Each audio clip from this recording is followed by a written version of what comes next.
Welcome to our annual reset. This year I'm condensing it down to one video. It's jam-packed with all the details that you need to get yourself set up and ready for the new year. So let's just jump right into it. Let's start with decluttering. I typically pick out a few spaces each quarter to start my decluttering process with, so I do have a little bit of a head start on this. But there are always nooks and crannies that do get missed. Set a time limit for each room or each drawer or whatever it is you're going through so it doesn't feel like you're doing it forever and you kind of make it a game. You could also watch a TV show or listen to a podcast so it doesn't feel completely miserable if this is not your favorite thing to do. A clean space is so life-changing. I do find that you find things that you may have lost or will need in the future, like maybe all of your winter gear, but most of the time I just feel really put together and the energy shift is just so refreshing. Next up, a digital declutter. Aside from a physical declutter, I like to do a digital declutter as well. For someone who works on their computer 24/7, I try to keep my space as clean and as tidy and organized as possible, but there's always some stuff that gets through the cracks. So right now I'm working on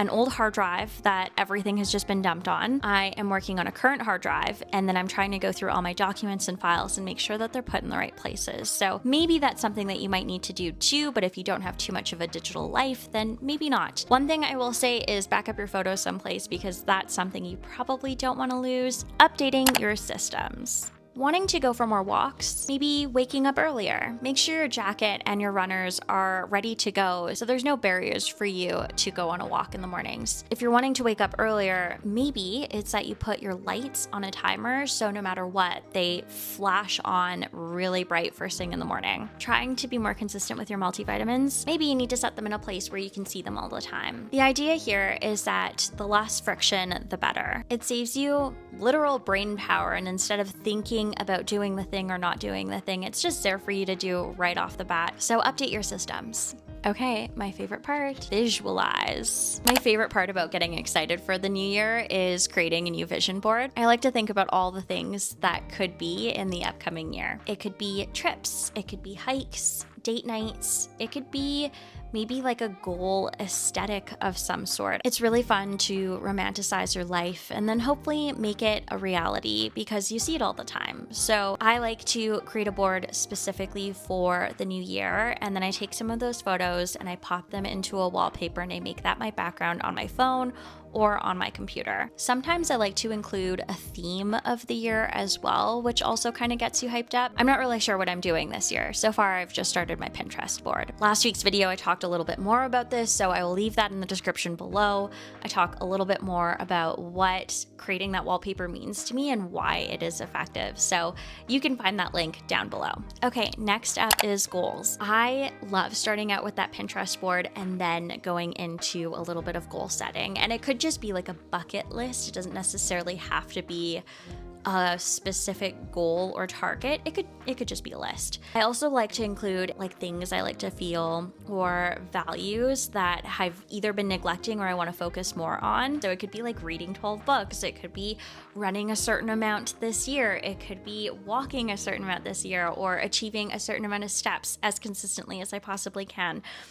It's really up to you and how you want to live out your year. Don't put too much pressure on yourself, and it should be something that you're wanting to work on so you can be a better person. It's just for you. After this goal setting, we like to reflect. I like to reflect a little bit about the past year. I'm pretty sure I have a template. I'm pretty sure I'm not making this up, but below I will leave the links of any templates I'm talking about in here today. I have an annual review that is up on Notion and you can download that for free. It has a bunch of questions in there for future to reflect from your past year, things you liked, things you didn't like. Some of it's like really light questions, like what was your least favorite purchase, just to kind of get you comfortable with reflecting on the year. But some of the questions are like, what drained your energy this year and what gave you energy this year? Or I don't know, there's lots of questions in there. But I do like to take the time to reflect on everything that's happened, and anything that was negative or didn't serve me, I try to remove that from my life. So moving forward, it's just a little bit more positive. Every year I have done this, it has only been better. This year, I'm also thinking about writing myself a letter. I'm currently kind of thinking about how last year when I did my reflection, I thought that this was going to be the best year. I thought it was going to look so different than what actually happened. And now, having had to go through this year and it being really hard, I think it'd be really cool to write a letter to myself of what I think is going to happen this year, what I want to work on and all this stuff, and then open it up next year. I think it's just kind of neat to see where we were in the past and having some sort of like baseline of, hey, this is how I'm feeling, this is how I'm doing, this is what I want to happen, and this is actually what happened. I think it's just, there's something really cool and special about it. So updating your routine to reflect all your goals. Okay, so this one's very important. If you have goals that need consistency in your schedule, then you need to be putting that into your calendar. And if you're not a calendar person, then setting alarms or setting timers, whatever you want to do. But let's say your goal is to become a runner, then you probably need to go on runs. So how many runs does that mean you go for? Maybe that's starting out with twice a week for the next month, whatever it may be. But you need to kind of have a plan for that to become a runner. So I would say shift around your calendar so it reflects these goals that you've set out for yourself, and that way you have a plan, you have some consistency, and you build the discipline. So your goals could be reading, it could be walking, like I said, it could be a running thing, it could be to learn a new skill or a language, but all of these things are reflected in my routine and in my calendar. So I know I'm gonna read in the evenings before I go to bed because it'll kind of relax me and I'm not looking at a screen. If you like your sleep, don't wake up early to read or to go outside for a walk or to run. You won't do it. You won't do it because you haven't been that person in the past. Make time for it where it makes sense. The whole idea here is that you want to set attainable goals and create habits that align with you. Next up, self-care. These are all the things that make you happy, that make you feel good, and the focus here is putting yourself first. This looks like a bunch of different things to a whole lot of different people. So for me, my form of self-care is making sure all my appointments are booked. That means my dentist appointment, maybe a massage, maybe it's booking an exercise class. That is something that is a self-care move for myself. Sometimes it's going outside for a walk or making myself a fancy drink at home. Doesn't necessarily mean that you need to treat yourself or shop, but I do like doing those things too. It could be curling up with a good book. It could be cleaning, cooking, or prepping for the next day. There are a variety of ways to take care of yourself. So I typically have a running list of all the things that make me happy and that pick me up when I'm feeling down.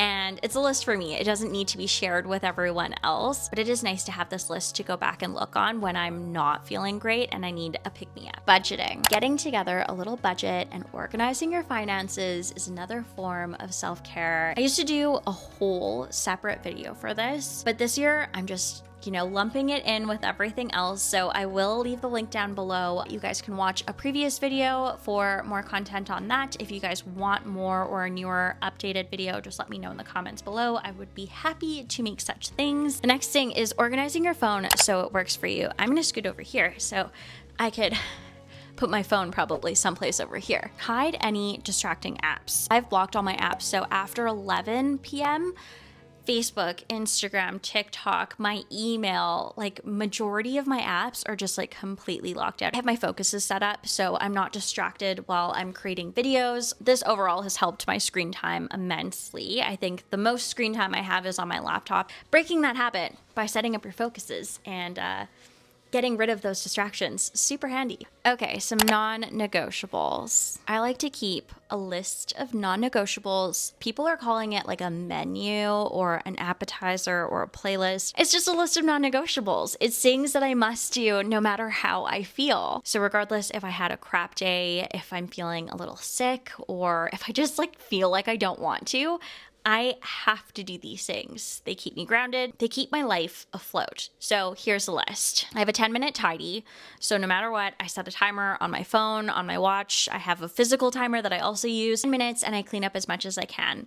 Once the timer is done, if I feel like I want to keep going, then I keep going. But if I don't and I'm still in that funk of I feel awful, I don't want to do this, then at least I did 10 minutes. I make my bed. I make my bed every morning. It's so nice to crawl into a made bed. I don't understand people who don't understand that. I make my bed every morning. Non-negotiable. A 20-minute walk. I haven't been very good at this lately. It has been cold and I have been a baby. I know that I need fresh air and I've been doing other things out of the house. So at least I'm leaving the house drinking 2 liters of water. I feel like that's self-explanatory. You need to stay hydrated and it's good for your poops. No dishes in the sink. I try my best to leave my kitchen so clean because I hate cleaning the kitchen. So the moment I have something dirty or a dirty plate or whatever, I just pop it right into the dishwasher right away. So nothing in the sink. And lastly, I always prep my coffee machine for the next morning. So my future self is just so grateful that all I have to do is like grind coffee and then it's made. Okay, wow.